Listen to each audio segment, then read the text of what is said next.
Assalamualaikum warahmatullahi wabarakatuh. Selamat datang pada video demonstrasi kontekstual modul 31. Saya Wiwin Indayati, JGP Angkatan 4, kelas 133A dari SMK Negeri 1 Malang. Pada kesempatan ini saya akan menjelaskan tentang bagaimana pengambilan keputusan sebagai pemimpin pembelajaran. Baiklah, yang pertama akan saya jelaskan adalah bagaimana saya akan mentransfer dan menerapkan pengetahuan yang saya peroleh di program guru penggerak di sekolah maupun di lingkungan asal saya.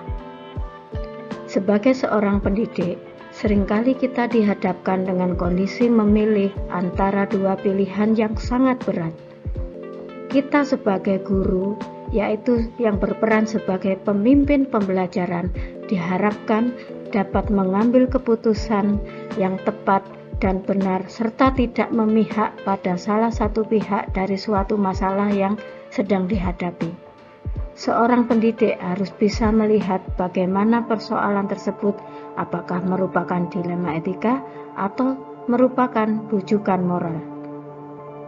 Dalam modul 31 ini, saya mempelajari dilema etika dan bujukan moral yang nantinya diharapkan dapat digunakan dalam kehidupan sehari-hari untuk mengambil sebuah keputusan sebagai seorang pemimpin pembelajaran. Ilmu yang saya dapatkan dalam modul ini akan saya bagikan kepada rekan-rekan guru atau teman sejawat di SMK Negeri 1 Malang dengan cara memanfaatkan waktu-waktu luang untuk berdiskusi dalam sebuah komunitas praktisi yang sudah terbentuk, yaitu kelompok belajar bareng SMK Negeri 1 Malang.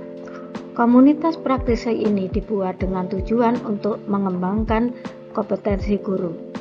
Dalam kesempatan tersebut, saya akan mencoba untuk berbagi bersama kepada semua anggota komunitas praktisi tentang pengalaman yang sudah saya dapatkan ketika belajar tentang cara pengambilan keputusan. Yang kedua adalah bagaimana langkah-langkah awal yang akan saya lakukan untuk memulai pengambilan keputusan sebagai pemimpin pembelajaran. Sebagai makhluk sosial dan juga sebagai pemimpin pembelajaran, dalam pengambilan suatu keputusan tidak akan luput dari dilema etika atau bujukan moral. Dalam hal ini, kita harus bisa memastikan permasalahan yang kita alami apakah termasuk dilema etika atau bujukan moral. Dan untuk mengetahuinya, kita dapat melakukan langkah awal, yaitu identifikasi masalah agar bisa diketahui bahwa kasus yang kita hadapi adalah benar dilema etika atau bujukan moral. Apabila termasuk dalam kategori kasus dilema etika, maka ada beberapa hal yang perlu kita lakukan dalam usaha untuk mengambil sebuah keputusan, yaitu pertama, kita harus memperhatikan 4 paradigma dalam pengambilan keputusan, 3 prinsip pengambilan keputusan, dan 9 langkah-langkah dalam pengujian pengambilan keputusan. Selanjutnya, kita akan lanjut pada pertanyaan ketiga. Mulai kapan saya akan menerapkan langkah-langkah tersebut? Hari ini, besok, minggu depan, atau hari apa? Baiklah, saya akan mulai menerapkan langkah-langkah pengambilan keputusan tersebut setelah saya mempelajari modul 31, dan saya akan berusaha semaksimal mungkin memecahkan suatu masalah yang terjadi di lingkungan sekolah maupun di lingkungan tempat tinggal saya dengan memperhatikan 4 paradigma, 3 prinsip, dan 9 langkah-langkah yang ada dalam modul 31. Ilmu yang saya peroleh dari modul 31 akan saya coba praktekkan dalam kehidupan sehari-hari yang saya jalani, baik di lingkungan sekolah maupun di lingkungan masyarakat. Sebagai seorang pendidik, saya merasa sangat terbantu dengan informasi yang saya peroleh dari materi modul 31, sebab Dalam kehidupan sehari-hari, saya sering merasakan dilema, tapi seringkali belum bisa mengambil sebuah keputusan dengan baik, terutama saat menemukan masalah berkaitan dengan pembelajaran yang ada di sekolah. Melalui materi yang saya pelajari dari modul 31, saya mulai belajar untuk mengasah kemampuan saya dalam pengambilan keputusan yang baik bagi semua pihak, sehingga upaya untuk mewujudkan pendidikan yang berpihak pada murid dapat terwujud.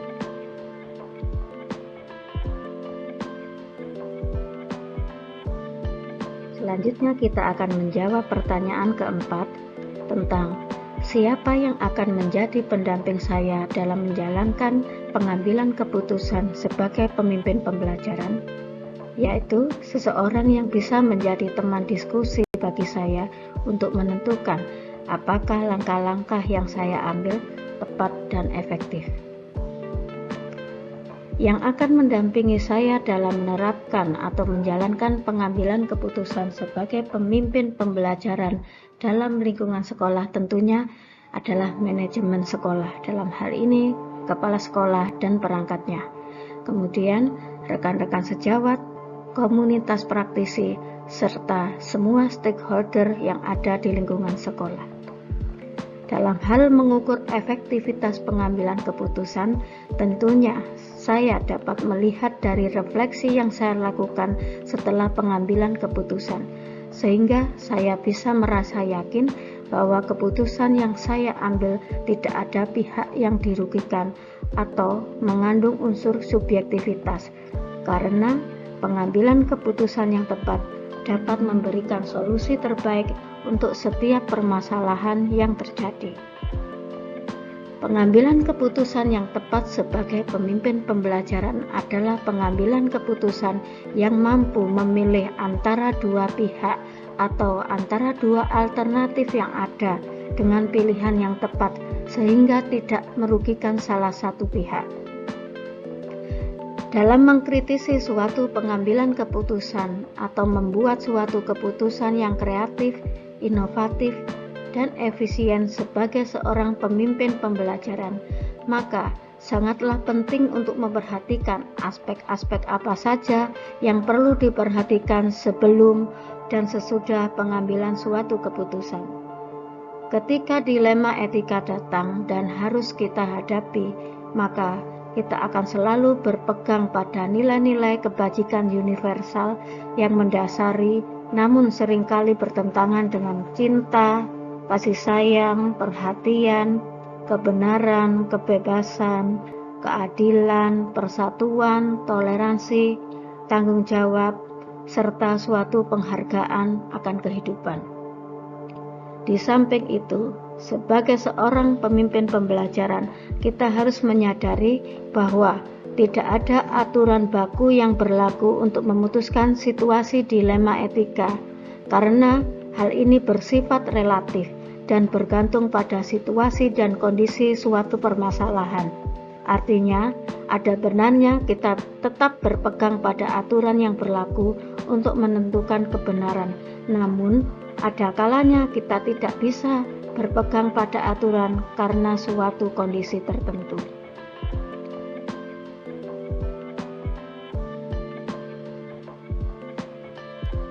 Baiklah, yang terakhir dari saya ada sebuah kutipan dari Theodore Roosevelt, yaitu pada saat pengambilan keputusan, hal terbaik yang dapat kamu lakukan adalah hal yang benar.